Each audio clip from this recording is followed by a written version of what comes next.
Hello and welcome to Metra AV Tech Tips. I'm Brent, and joining me today is Hatless Adam. Hatless Adam. Hey everybody, how's it going today? Today's topic is Before we get to today's topic, go through your usual. Okay. So everybody, as always, thank you for joining us today. And as always, leave us a comment or leave us some suggestions to talk about down in the comments. Or if you have questions about whatever it is that we are talking about today, leave it over in the chat section on the side. Again, I did find out that if you are watching on Facebook, the chat is over on that side as well, especially if you're watching on a desktop or a laptop computer. If you're watching from the phone, it's going to be down below. But with all that said, leave us a comment, leave us something in the chat to talk about. If you have questions about whatever it is that we are talking about today, or if it has nothing to do with what we're talking about, still leave us that comment and that question over there. Don't forget to like us, love us. Yeah, like, share. Ring the bell, clang the bell. Subscribe.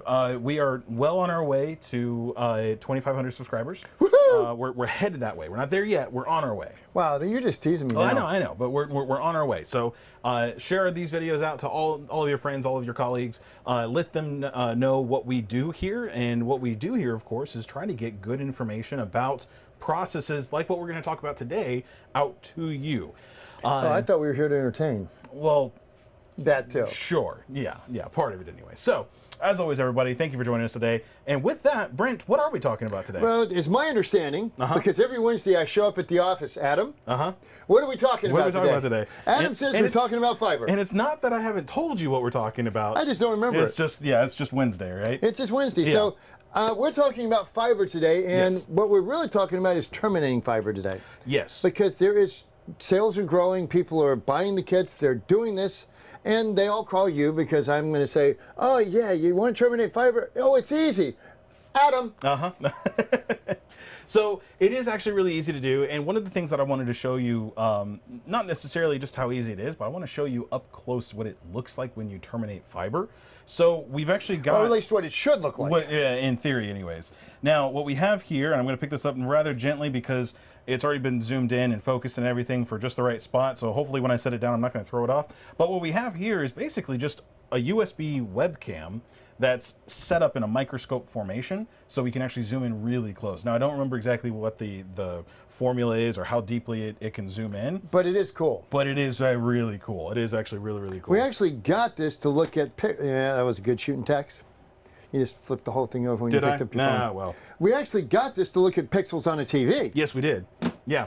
And then we started looking at our hands and at the siding over here. And then it's like, let's look at fiber. We started looking at things that were supposed to be like perfectly smooth, and when you zoom in really close at it, it's not. It's really cool to look at. And actually, we're going to see some of that here with the cork board that we have. Yeah, it's really cool. We've had much fun with this, but it also is quite illuminating as to what happens on fiber. Yes. In fact, I'm hoping that one of the things you do is you show it just as a preliminary cut with one of these, and then after it's cleaved. Yes. So that's the plan.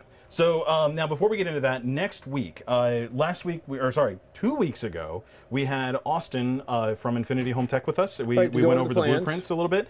Come back next week also, where we're going to go over more of those plans. Woohoo and woohoo. Right. So the idea is we're going to talk, last week we talked about kind of like speaker placements and TVs and just a general overview of the project overall. But next week, we're going to talk about specifically lighting. Low voltage lighting or lighting control. That's one of those things that is nice to talk about because it just looks really cool, especially when it's automated. And we're really excited to talk about it because they have not decided which brand to go with yet. Oh, so this will be very intriguing now.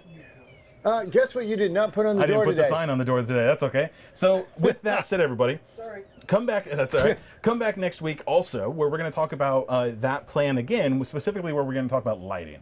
I think we're going to get into blinds a little bit also and shades and whatnot, but at least for that, well, that'd be fun because you and I, having done several jobs together, disagree on lighting types. Let's be honest, we disagree on a lot of stuff. Well, that's true. Why you just don't go ahead and acknowledge my magnificence is beyond There me. you go. So what I do want to show then today is, of course, what we are talking about today, which of course is fiber. Ooh, now, what you guys don't see is he's already got the I've already got it. Yeah, it looks kind of cool, right? Yeah, we'll talk about that here in a second. So now, one thing that I do want to talk about before we get into the fiber part of it and before we actually start terminating it is the fact that with fiber, it seems like a scary thing.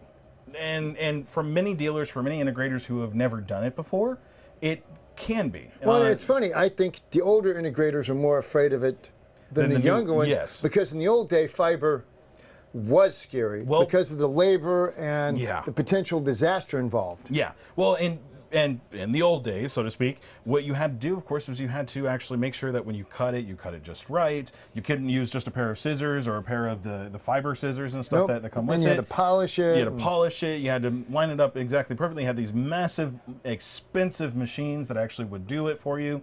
But those days are gone. Yeah, those days are gone. And like anything else, as we start doing more and more, we start finding better ways to do it, which means that we find out that there's easier ways to do it, right?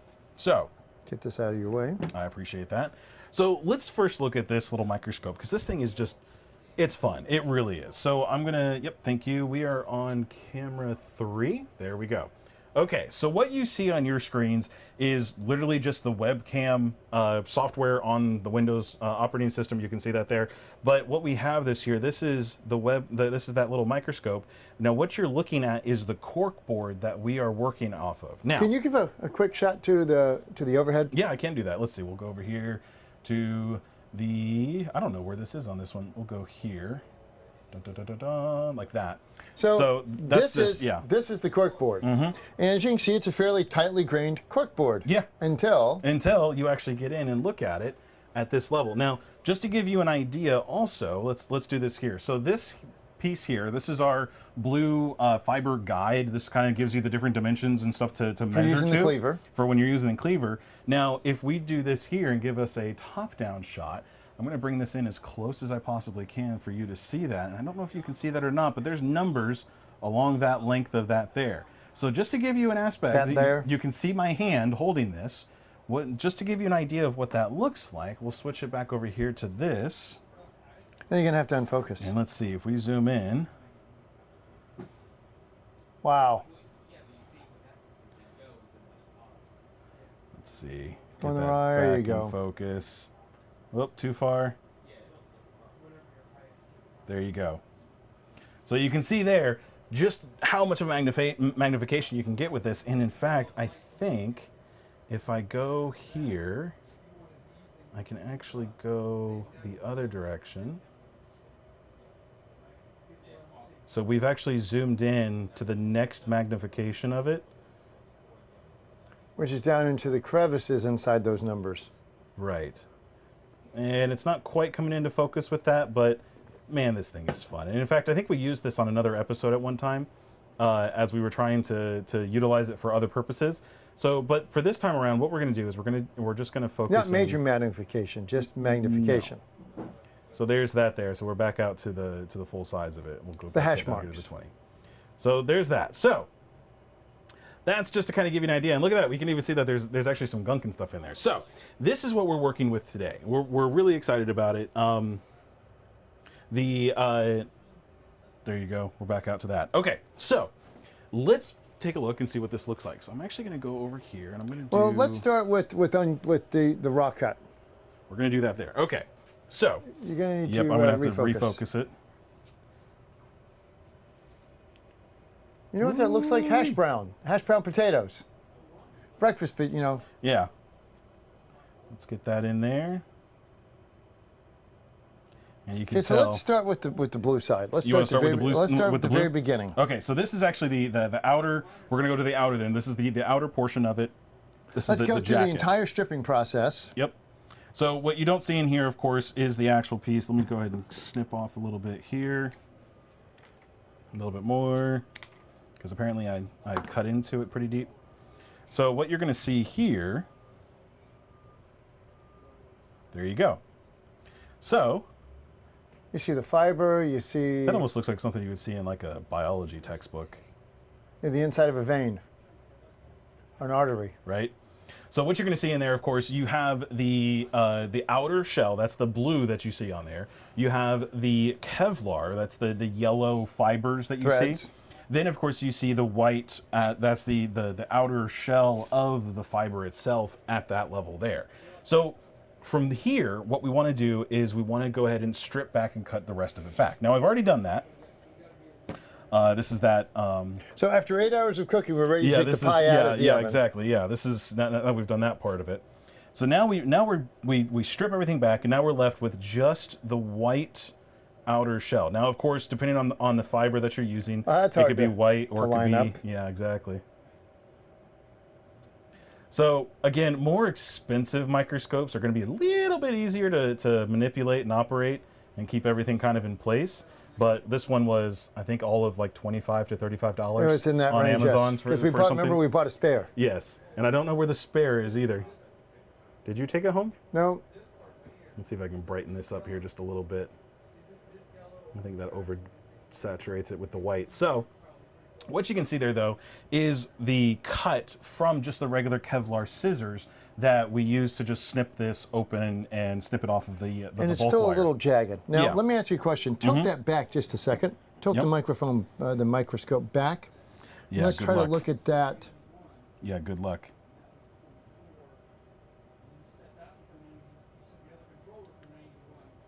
Hey, we did it. There you go.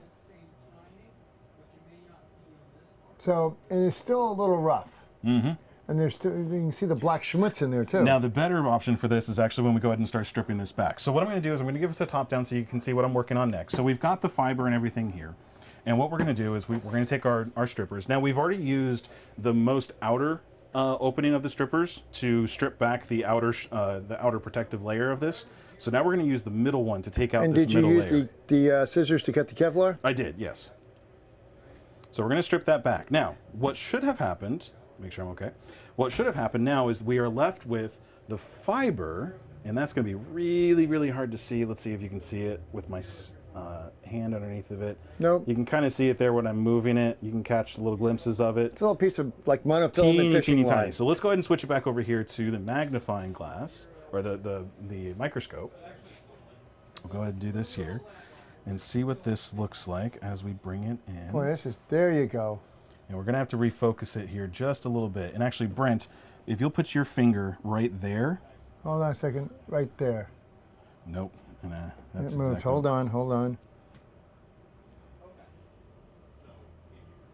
And you stay still. Both of us can't move. There you go. All right, got that steady? We're going to claim I do. There you go. Okay, you can see the ragged tip on it. Yeah, so you can see the jagged tip of that. Now this is just using the cut of the scissors for this. Now these are scissors that are meant to cut through fiber. They're specifically designed and built for that purpose. And actually, just to go over what's happening with those, when you buy a pair of fiber cutting scissors or Kevlar cutting scissors, what you'll find is that there's certain ridges and jagged portions to it. They're called serrations. Serrations, yes. But when you use those, and don't move, you realize you're asking me to stand still. I know. But I don't know if you can see that on the camera or not, but there's actually little ridges in there and serrations on that. But what's happening is it's actually collecting the fiber itself. It's actually trapping it so that when it cuts it, it doesn't just slide off the end of the scissors because, of course, it's glass. So when we cut it, though, we're still left with a very jagged edge. Now, there's also a protective layer on top of what's in there. So what I'm going to do is I'm actually going to take this back, and we're going to strip off that last layer of protection. Some people call this the inner cladding. Some people call this just the gel layer, the whatever else you want to call it. And as we strip this back, and I want to see... Can you put that under? Yeah. If I can capture... Look at that. Hey, that's kind of cool. There you go. So what we've done there is we've actually stripped off that goop, almost, or plastic, or whatever you want to call it. It's a gel plastic. It's just kind of this gel plastic stuff. Very elastic. Very elastic. And it's supposed to keep the fiber together as it's bending and warping and whatever else. So it's alive. It keeps moving. So what this does then is this is actually what protects, this is the last layer of protection of the fiber itself, right? And this also protects the fiber from the cladding from getting scuffed. Yes. So what we do from here, and I want to show what that layer looks like because we can actually see on this here. Yep, you can see the graduation from the clear layer to just the fiber. Right? That's very thin. Right? So that's very thin. Now, here's what's cool. See that little black thing there on the right-hand side of it? See that little piece of hair and whatnot? Mm-hmm. That's just residue hair. That's just from whatever, right? That's just I know what it's not from. It's not from me. Just saying. Yeah.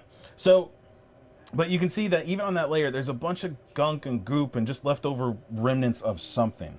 So, and I'm just using my fingers with this here to wipe off the last little bit of it here. And I'm actually going to strip back the rest of it here in just a second. But just to show that we clean that up quite a bit, right? So what we're going to do next is we're going to strip off the last remaining of that piece. You a little afraid there, Brent? Oh, it is glass fiber, and let me put my glasses on. After I just schmutzed them up. There you go.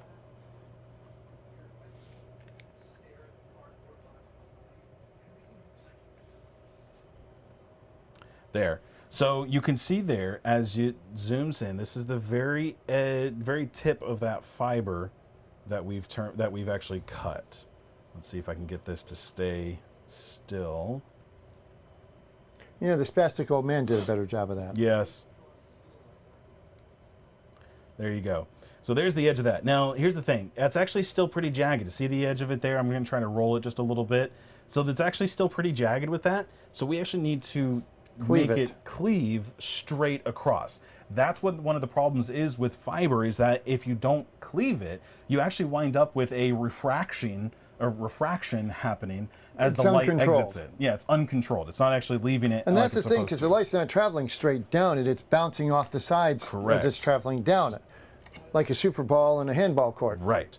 So this actually just needs to be, this needs to be controlled better. So what we're going to do is I'm just going to lay this in here. I'm not going to do anything special. I'm not actually going to terminate it like it's supposed to be terminated at the specific length. I'm just going to lay it in here so that we have a little bit more control over it. Do this here, close down the cleaver, and actually, Brent, would you hit the top camera so people can see what I'm working with here? So this is the fiber cleaver that we're working with. We've got the little waste bin here and stuff, and I know that normally on our Wednesday episodes we don't talk about necessarily our products, but this one is ours. And so I do want to talk about it a little bit, and look at that, I broke it. So what I'm going to have to do is redo what I just did. And that's what you get for moving the cleaver around. Very, very careful. Hold on, don't do it. No, hold on. Okay, you wet your finger? Yeah. There. Now, listen. Please notice he's being very careful. This is very tiny fiber. It's very tiny fiber, and here's the thing. Yes, it can break, and it can cause damage of some kind. So we do want to be careful. We do want to be cautious of what we're doing. We don't want to leave fiber pieces in somebody's carpet at their house. That would be a huge no-no. Do not do that. We'll go in here, nice and easy. Trim this back. It's amazing what a difference putting glasses on does to help. Mm-hmm. Now I'm going to do this a little there we go, little Wild West style. But you didn't break it this time. No, I didn't. So we'll do that there. Now what I'm going to do next is we're going to go back here to the camera, and we're going to see what it looks like after it's been cleaved.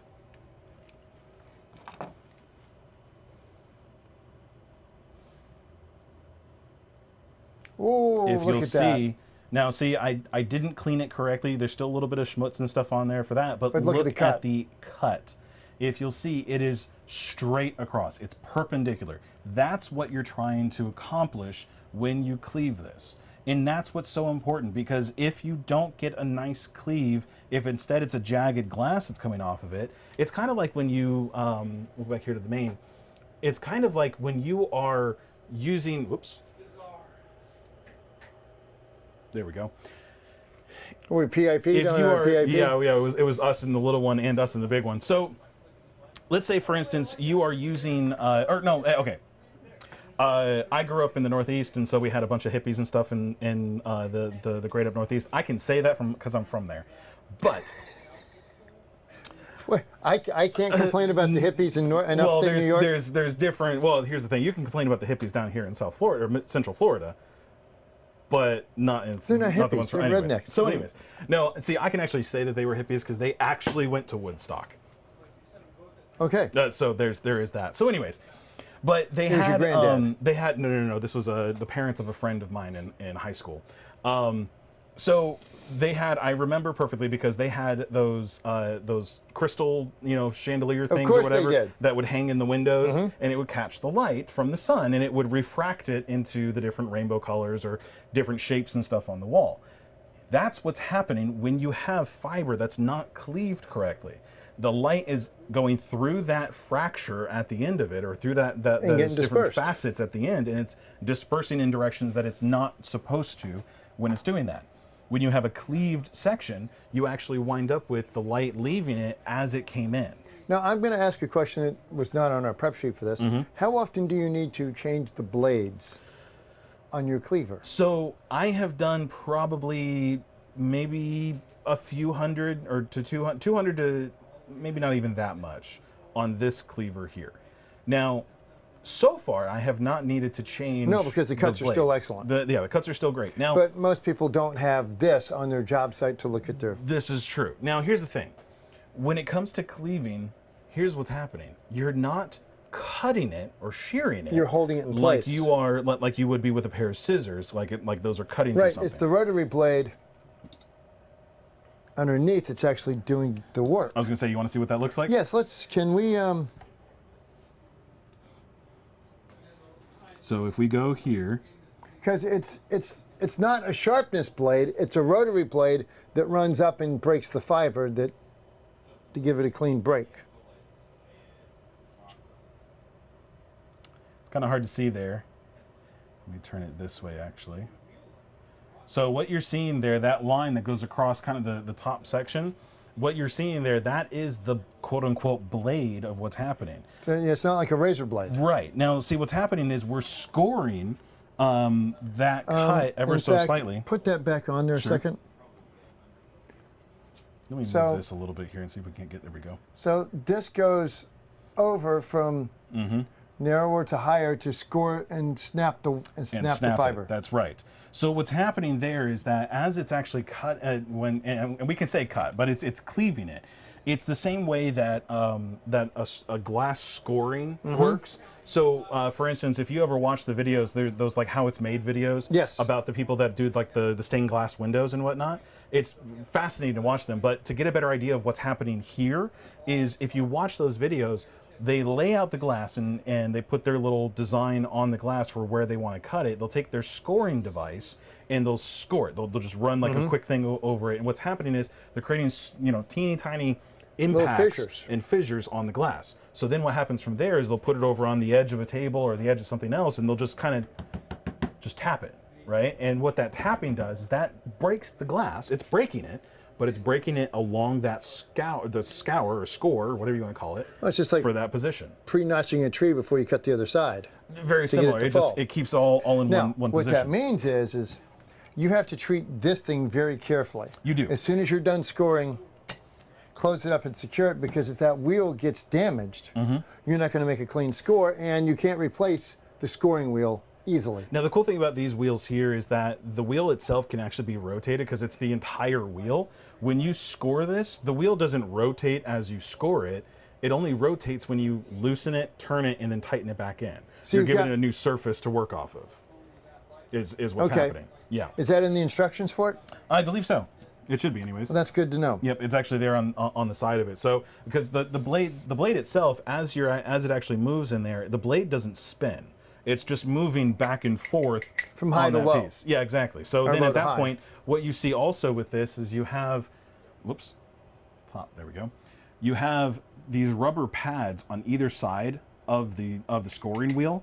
And there's rubber pads here, but there's also two rubber pads here at the top. And what they're doing is they're essentially just closing down, Sandwiching the sandwiching fiber. it and holding it, and it's actually holding it tight. So for instance, if you hold on to that piece of fiber and I hold on to this piece of fiber, it's holding it really tight or taut in that position. That way when that blade comes through, it's actually going from a low point of the blade down low, and it's pushing it like this up. And it's doing that portion of when like the stained glass people are breaking the stained glass, it's that. It's putting pressure on it to then snap it at that spot where it's been scored.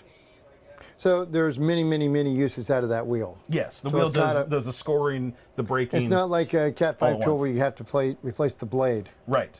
Now that's also why I say when you terminate, my recommendation is to terminate as you're stripping it back, leave some excess, because when you are actually ending it at the point of that second grabber, I want this one. When you are on that second pad, you want to make sure, because I've seen many times where guys will go to terminate, but it won't be long enough for the second pad to catch anything. So it allows the fiber to move. And it allows the fiber to move, and then nothing's going to happen. So instead, if you allow that to actually get caught by that, and in fact, I actually leave some excess over top of the waste bin. So it falls into the waste bin. Exactly. So that's, I really want to demystify, and we actually had an episode where we talked about demystifying fiber, but I really wanted to go over what's happening when you terminate. And in fact, we may want to do these episodes again, but on other terminations. And we can use maybe our microscope to do that as well. Yeah, I'd like to look a lot deeper into a category termination. Right. And so, and in fact, I think we did talk about that a little bit. We showed the difference between what happens when you use a pair of dikes. Scissors and a pair of dikes. Or versus scissors. Yep. And that was, that alone was fascinating to see the difference on it. Because you, like many people, didn't take a whole lot of credence. Yeah. I know. I was not a believer for it. I thought, sure, whatever, you know what, it's good to go. Just whatever the old man says, we'll humor him. Well, it's, you know, I for our test runs of category wire, I did it the correct way. I did it your way. I did it my way first, but. Well, and here's the thing, and we're going to, whether you're terminating fiber for network or for AV. Yes. If it's done correctly, copper or fiber, everything's going to run better. Yeah. If you follow HDBaseT protocols for your network will run better. Yeah. Yeah, exactly. And if you follow HDMI protocols for fiber, your fiber network is going to run better. Now, and just because you put a terminal on it doesn't mean all fiber bandwidth is the same. It's not just ones and zeros. You've got to get the termination on there proper to get all the data through it. Yes. Yeah. So, guys, when you're doing the fiber terminations, or if you are looking at getting into fiber, do it. It's honestly, it's Watch one of his the things. video for training on it. It's an excellent video. Yeah, actually, it's Even one of our I most. can do it. It's one of our most watched videos, actually, for how to terminate fiber. But when you go back and you watch the videos and stuff, and you learn how to do it, and you're going to get into doing it, be aware that the first time you did a category termination, you probably did it wrong. Several first times, you probably did it wrong. And the truth is, you had to learn how to do it, and you had to learn the knack for doing it, the little, idiosyncrasies of how to do it better and better and better, until finally, now, muscle memory. You can do it by muscle memory. Yeah, so you learn how to do that. I actually had I think I said this before on the episode, but we had a training with a distributor in the UK, actually. And I was there talking about fiber and how to terminate and whatnot, and they all kind of said, yes, we've actually terminated before and whatnot. I said, that's great. I said, with practice, you guys could actually probably get faster terminating the fiber than you can get with terminating category wire. And more accurately. More accurately. And they all raised, they very quickly, because apparently the owners of the company had created like a competition with all the people inside the company, and basically who could terminate faster with a good quality termination. And they all kind of raised their hand, or one person raised their hand and said that they had won the competition, that they could do it within just a matter of like 2 minutes or less for terminating it, just by muscle memory for one, and just how quick they were able to Well, go and the through and do reality of it is a simpler termination once you get the processes down. Right. Because you're only dealing with one connector. That's right. Yeah. You're not 8 conductors, just one. Yeah. Yeah, just one and the thing is that as long as you've got the tool for it that actually does the cleaving process and everything correctly. Well, and this tool is going to last longer than the RJ RJ45. RJ40. Yeah, the crimp tools and stuff. The crimp tools. Yeah, exactly. Because the die sets wear out on those faster than this does. As do the blades. Pardon me. Yeah, so this was kind of a quick episode. I know we're only at half an hour right now. There's not a whole lot to talk about because it's really straightforward. Real quick, why do we have fiber and what is it going to be used for?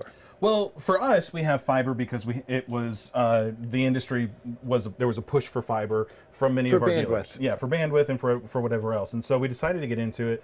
And when we get into it, we want to learn as much as we can before we, of course, really dive into it. So before we sell anything. Yeah, exactly. Before your client does research, you do research. Before you do research, we do research. And it's not just for running this, it's for running AOCs. That's right. When they run out of life. Or networking. At our corporate facility, it's fiber all over the place. Yeah, there is. Actually, would you hand me the trash can over there? Sure. I don't want to leave this excess. Smart man. Again, And again, for this here, I'm just being safe with this. It What would have he's been doing fine. is just cutting off the end just so it doesn't stab somebody. Yeah. So you just want to be safe with it. That's the most that you need to worry about is just the safety portion of Safety that. glasses, please.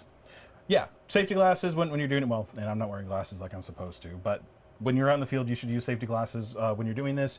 Make sure that you are using something that has like a waistband with it. Work on a hard surface. Don't work in the carpet where it could get lost. Don't do that. All of that kind of good stuff. Those are just good practices, and those are good practices for just about anything else that you're doing also. If you're doing category, or even if you're doing coax for that matter, with the stinger on the coax, if you cut that off and it's in the carpet, if you step on that, it's gonna hurt. It's attack. It's attack. That hurts a lot. So now we see fiber being used on our end. We have our fiber extender. We also have our AOC HDMIs or HDMI cables. Which with those, it's just 4 strands of OM3 fiber inside of it. And just to give you an idea, our bulk wire is our bulk fiber is OM3 fiber. So it's the same process. The nice thing about in the AOCs is it's color coded. Yes. RGB, I think white, red, green, blue, white, or yellow, brown. Brown. It's actually when you open it up, it's actually orange, green, blue, and brown, is what you see when you open it up. It may be supposed to be red, but it comes out as orange, but it's neither here nor there.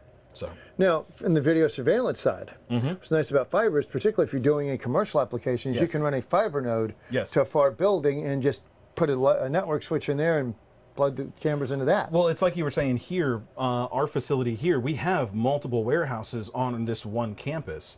And so in order if anybody is interested, just do a Google Earth view of 460 Walker Street. It's not small. No, it's not. But if you look at it, we've got many different facilities all around the place, and in order for us to get signal to those facilities, they're far enough away that the category wire the signal would degrade enough. Or really on top of that, really what it comes down to is that what we're getting is bandwidth. With the fiber, we can get much more bandwidth over that distance than we get with the copper right now, and it just works out better for that. You have the SFP modules inside of the switches, thank you, that will then connect that'll become the backbone for those systems. And even inside this one building, we actually have our primary node is in the MIS office, and then it breaks off from there into multiple nodes throughout this one building. That are all fiber-based. That are all fiber-based. To copper. Exactly, yeah. And it goes back to copper at the switch, which then the switch can handle the local bandwidth. And that's the nice thing when you're looking at doing larger residential homes now. It is, honestly, you're ahead of the game to lay a fiber backbone down instead of a copper backbone down. Yeah. And just like doing distributed lighting, pull the local devices to a local switch. Right. And then fiber back to the main one. Yeah. Your bandwidth, the limitations are huge versus copper. So I would suggest to anybody who's getting into this, honestly, I know that we're using this microscope as just a tool to showcase what's happening today.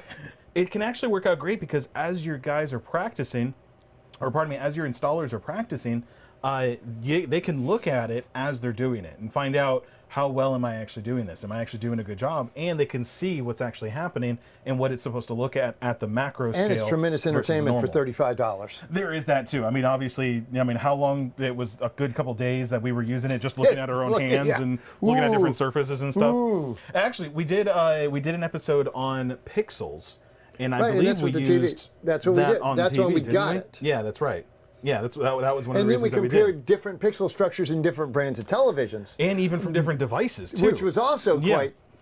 So come to find out, on like your cell phone, the pixels on your cell phone, the structure, like how it's actually laid out, is completely different than something like an 8K TV, which is also completely different from a 4K TV from one manufacturer to a 4K TV from a completely different manufacturer. It was really cool to look at. And honestly, it's one of those pieces that, even as a toy, it's great because it's like $35. But go on to Amazon, take a look for it. It's just a USB microscope. It's just fun. Yo, you want to look at that? Yeah, that's just so... Ooh. Did you lose? You did. There we go. Connect. Switcher. Go to camera. This is just little tiny fonts on a package. Yeah. So this is actually just the fonts on the package. Let's go to the barcode. Oh yeah, there you go. Look at the size of that barcode.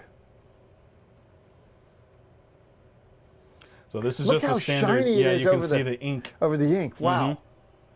It's fun. It looks like keys of a keyboard. But no, guys, this is actually one of the things that I recommend having with you, if nothing else, at the shop, as something to use as a learning tool, as something to, again, you shouldn't really be needing to kill any time or anything, but because everyone's trying to make some money. But when you do need to kill time, this is a great resource to learn something while you're killing your time. Exactly. So come back next week. Are we good? Friday. Come back Friday. We're going to talk about our fiber HDMI extender. Because today was Fiber Day. Because today was fiber. Come back next week. We're meeting with Austin from Infinity Home Technologies. We're going to talk about the next phase. We're also really gonna talk don't want to know what I'm thinking about doing with the microscope. Looking at the top of my head? Yeah. Oh, boy, that'd be weird. So come back next week for that one. And keep an eye on us, because I really do think that we're going to get into looking at other terminations with this, because I think that's a really good resource for everybody out there and to see what happens. Particularly in the category, which we still see a lot of HD-based T and non-HD-based T. We have a really reasonably priced 4K non-HD-based T extender that we sell thousands of still. Yes. And termination's important. Yes, it is. Yeah, for sure. So, everybody, thank you again for joining us today. And as always, like, share, subscribe, share this video out to anybody who is doing fiber or who is looking into getting into fiber.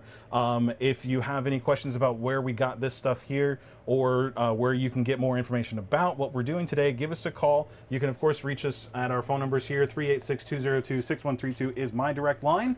386-202-6137 is my direct line. Brent's direct line. You can also reach our tech support at 386-492-8584. It's here on the screen as well. We're here to help you. Yeah, we're here to help out. If you have any questions about whatever it is that we've been talking about today, please leave it over in the comment section over on the side for the chat if you're still watching live right now, or if you're watching after the fact, you can leave it down in the comment section below. By the way, what's the kit number for the fiber kit? CSFBRKIT. It's on the crate over there. Yeah.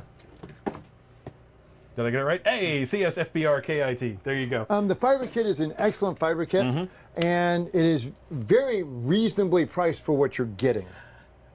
I would actually say that it's beyond One of the reasonable. Most reasonably priced. It's beyond reasonable. We actually get in a little bit of the unreasonable on the other direction. It should cost more. It should cost more. It should honestly cost more. But a lot of guys are getting into S. That's right. KITS. the case color changed. Yeah, the case color changed. Okay, so Yeah. you gotta add the silver. Yeah, CSFBRKITS. If you're looking at getting into fiber at all, it's a very, very reasonably priced kit for you to start practicing with. That's right. So with that, everybody, thank you for joining us today. As always, But wait, there's more. We also have all the terminations, the tips, everything you need, and the bulk fiber. and the bulk fiber. And we have AOCs. We have HDMI with fiber built into it. So don't forget that. Yeah. So, are we ready for our sign off now? You tell me. I'm Brent. I'm Adam. Reboot early, Reboot often. turn off CEC, Don't get your wires too short. and have at least 70 feet on your HD-based T extender 70 category key. feet. We jumped up to 70 feet now? I believe I'm being conservative. 20 meters. Which 20 is meters, everybody. which is how long? 68 feet. 68 feet. Let's see. Oh, see, I didn't even do that. Oh, I'll skip on from that. Let's see. One more. There we go. All right, everybody, come back next week where we're going to talk with Austin. Come back on Friday where we're going to talk about our HDMI over fiber extender. And we'll see y'all there. Thanks, everyone.